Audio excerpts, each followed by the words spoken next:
And the last thing, the wow thing is, we have this other business, so we send people a cheese basket after we launch the website, and they all get a kick out of that.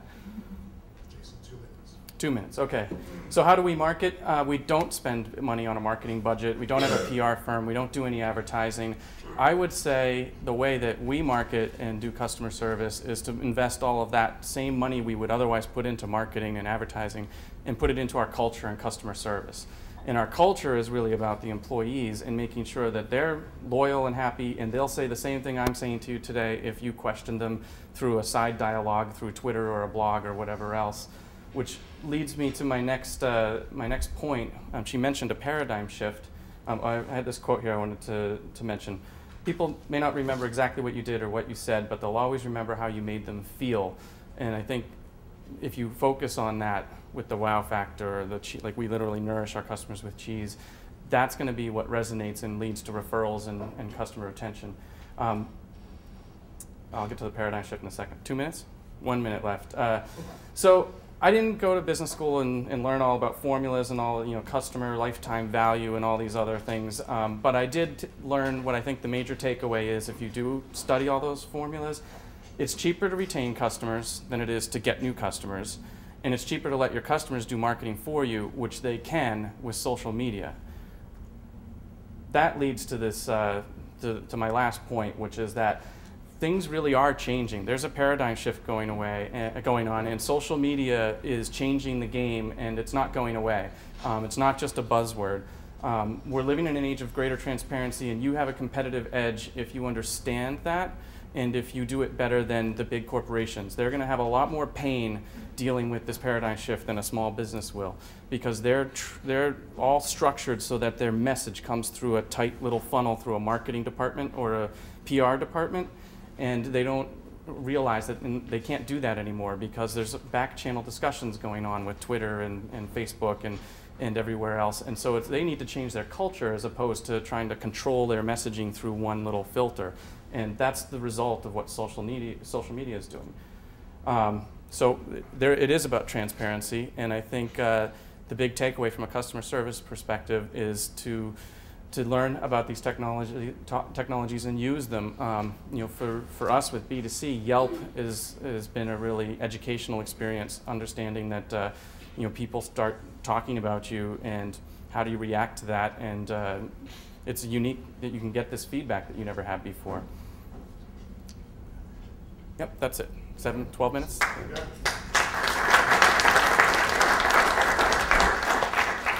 right, any questions? I know I have one major takeaway from both the presentations.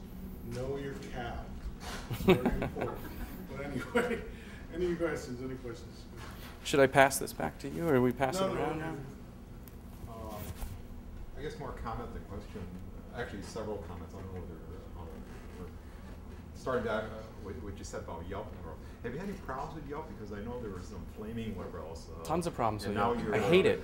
And now, as I understand, you're now able to respond back. Yes, they've created a little business where if you can, as an owner, you can now participate and get a dialogue and respond directly to people who have commented on you without putting it up publicly.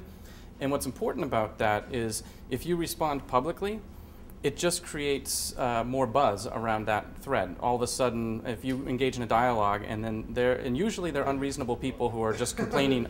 They're saying things that aren't true, and they're being very emotional.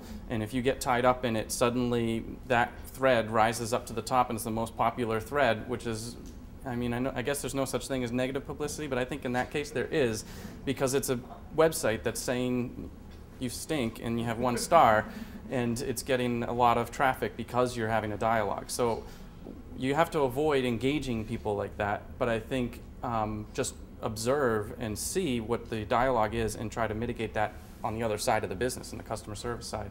But yeah, you can sign up and then have a direct discourse with someone, but they can then take what you've said and put that up online, and get to be careful. So I think I hear you saying that you actually avoid that. Yeah, I do not engage people, because the people who post to Yelp generally about my coffee shop or other coffee shops are usually taking one negative experience and really exaggerating it and getting very upset.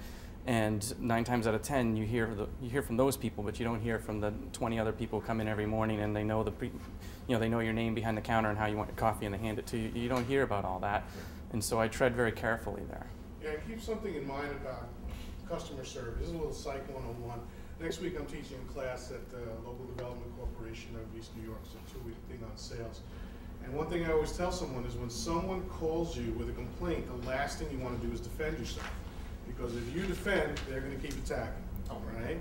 So just say, I understand how you feel. If I were you, I'd feel exactly the same way. And you know why that's a great line? Because it's always true. They are them and they feel that way, so if you were them, you'd feel that way too. And it helps to diffuse the situation, and that's why Jason has stopped getting involved in flame wars, because that's what it turns into. The moment you start defending your position, the person that's unhappy with you is just going to come up with all the reasons why they're unhappy with you. Yeah. Instead of handling it and saying, how can I help you? How can I rectify the situation? You know, not, oh, you're wrong, we didn't do anything wrong, and you don't understand. You know, it's just useless. So I would keep that in mind for anyone that's in, you know, has direct contact with their customers. Don't defend yourself. It can only lead to tears. I'm curious. I mean, the Yelp, obviously, they're very quick to throw negative comments up there. After you saw that and learned from it a bit and used it as a focus group, how quickly, if at all, did it sway the other way? Very, very quickly. I was surprised that we had some positive reviews like within days of our having a big staff meeting, and I don't think they weren't shills, and I don't think it was directly related to having had that. It might have been just a coincidence, but I think just having everyone sit down and think about the bad publicity that we just had recently is that someone came in and reviewed us as a sandwich shop when we're not a sandwich shop, and got really upset with us because we wouldn't make a substitution. But we open up like really expensive jars of chutney and put it on and just use that one jar, and we do 12 sandwiches and that's it. And it turned into this big conflict, and then they blogged about it, and we were falsely compared to other sandwich shops, but we're a cheese shop, and we had to decide whether to defend ourselves, and we realized it was a futile exercise to get defensive. But one thing it did do is it caused us all to have a big staff meeting and talk about the experience. And the person who was there at the store that day remembered it. And what felt great to me is that they said they are really, when they see something negative online about the shop, they take it personally, which showed me that they're really invested in the shop, even though they're not an owner. And it was great to hear that. But there was an instant impact because everyone realized that we have to be very careful about our reputation out there.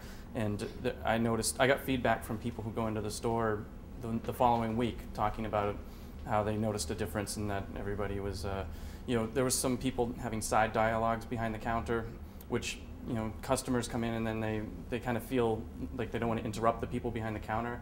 So we immediately put a stop to that and told them, even if they don't want to engage, if the customer just wants to browse, you can't start a conversation with your buddy behind the counter because it's just too, difficult for the customer to realize they can interrupt. So things like that were instant changes. And it all was instigated by the Yelp dialogue. Yeah, and your company's culture is going to start with you. You the owner, it starts from the top and goes down. Because what Jason's talking about is just essentially a corporate culture. And you can always tell the owner, the owner of a business based on his employees, his or her employees, right?